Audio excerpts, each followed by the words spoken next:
A few things happened this week, just off the top of my head. AJ nearly killed a man. He got fired. Not yet arrested. I mean, if Randy Orton wasn't arrested for setting a man's house ablaze, that's a little assault, really. Yeah, AJ is a changed man. He was out there with his beautiful soccer mom hair, gun show happening. The sleeves just popped right off that t-shirt. It's really impressive. The man was pissed. So he did the one logical thing that anyone would do in that position. Creep up behind him like Wile E. Coyote and stick the man's head through a car window. In the very real case, AJ is, brought in on attempted murder charges. He may want to go into hiding for a while. Or he could actually just turn up as a soccer mom. Be like a surprise WrestleMania match that no one saw coming. But hey, you gotta hand it to Shane. He still wants the match. It's dedication. Some people are into some weird stuff. Conspiracy. As we are all aware, a couple of weeks ago on SmackDown Live, one Randall Keith Orton set ablaze to one Bray Wyatt's estate. We also know that one Sister Abigail was a soul that could scream. We also found out this week that Sister Abigail is the spawn of the devil. I mean, not to toot my own horn or anything. Bray, after a week of relentlessly sobbing into his dreadlocks, it's quite gross. Which is also why we saw him via satellite this week. Office health and safety means he actually can't be in the same vicinity as another living human person in case of lice or plague. We saw him back at the Wyatt compound, what was left of it, eating and giving himself a facial with the charred remains of Sister Abigail. Possibly it's a cult thing. The buzzards told him to do it, eat her soul.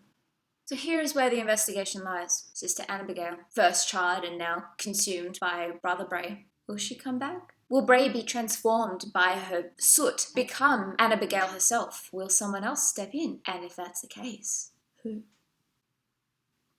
I'm going to keep my eye on you, Bo Dallas.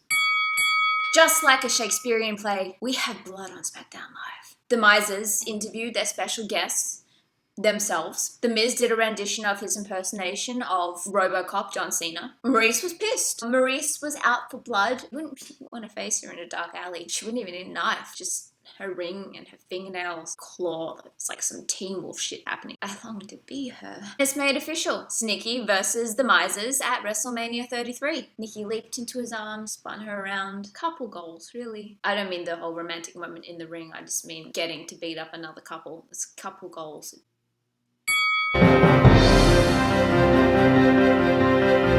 Chris Jericho has announced that next week on the highlight reel, he will be exposing Kevin Owens. With the snaps of chat, the instas of Graham, the faces getting booked. It's a dangerous time. I would just like to appeal to Chris Jericho. Keep personal matters personal. Don't be that guy. You have Sammy there now. Sammy's good for you. Just put on some Alanis, pour yourself a bottle of wine or two, put that phone away, journal your thoughts. Journal is your buddy, not the internet, not the highlight reel, which will be screened to millions and millions of people. Quite literally. Don't be that guy. This PSA was brought to you by Nads, the official sponsor of WrestleMania 33. As we know, there has been some contention between one Stephanie McMahon and one Master Mick Foley. A lot of threatening of life. She decided to confront Mick. I'm going to give you this opportunity to redeem yourself. All you have to do by the end of the night is fire someone. And if you don't fire someone, she threatened him again. It all starts to blur after a while. Cut to the very end of Raw. Mick Foley fired Stephanie McMahon. You're fired! Of course, he can't fire Stephanie McMahon. Kind of a dumb move. But he fired Stephanie McMahon. And then out comes Triple H. Generally a pretty kick-ass guy. Well, since appearing back on TV, he just kind of dick. Hunter Richard III lived up to his name. All dicks out, really. Told Mick he was pathetic. He calls attention to the tail hanging between Mick's legs, which I would also pose a strong argument that that is actually just a direction. And then, just as Triple H came out for Steph, Mr. Socko came out for Mick Foley. Mandible clawed him. Stephanie, being the doting and loving wife that she is, cracked him in the balls. And for swerve number 15 of the segment, out comes our boy, not your boy, our boy, the Kingslayer, soon to be preemptive Kingslayer, CrossFit Jesus Seth Rollins. Came out with his crutch, limping down, all badass. What's up, Trips? Goes and attacks him and beats the shit out of him, and it was really nice. Well, up until the point that Triple H took the crutch, rammed it into Seth Rollins' knee that is injured, it went from being really nice to being really tragic and just ripping out my soul, piece by piece. Who needs a soul, apparently? Nowadays, the world is healed. And then we went off air with that. Number one, What does this mean? Where is this going? What just happened? Is his knee destroyed? Did we just see the death of a knee? Why are you doing this to us? I can't take this. My poor heart.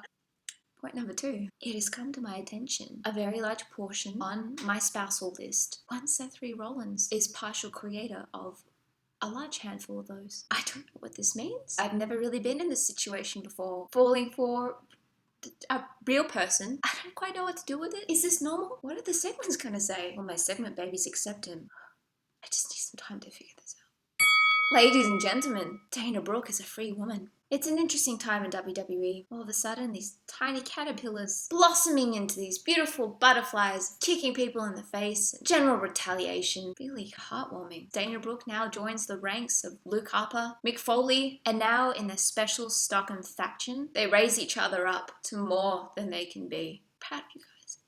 Conspiracy. Something happened, which normally, as a representative of NADS, I am completely against. However, Taker's dong interrupted the match. No one came out. Dead man magic. You can't see dong. But a feud is definitely on. The Big Dog versus the Big Dong. WrestleMania 33. However, it was also brought to my attention. There was a sign in the crowd accusing one Roman Reigns of liking Nickelback. Rumors then spread around the internet that Roman Reigns hated Betty White.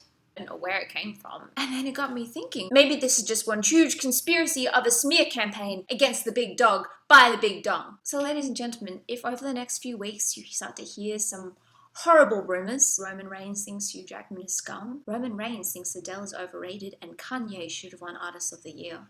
Roman Reigns has a vision board, and the only person's face on that board is Kanye West. Roman is actually #1 contender for SmackDown Live Women's title. Roman Reigns is slated to win every single championship between now and WrestleMania 52. If you hear one of these vile rumors, please, ladies and gentlemen, do not spread it. It's just only adding fuel to that fire. If only dogs and dongs could get along.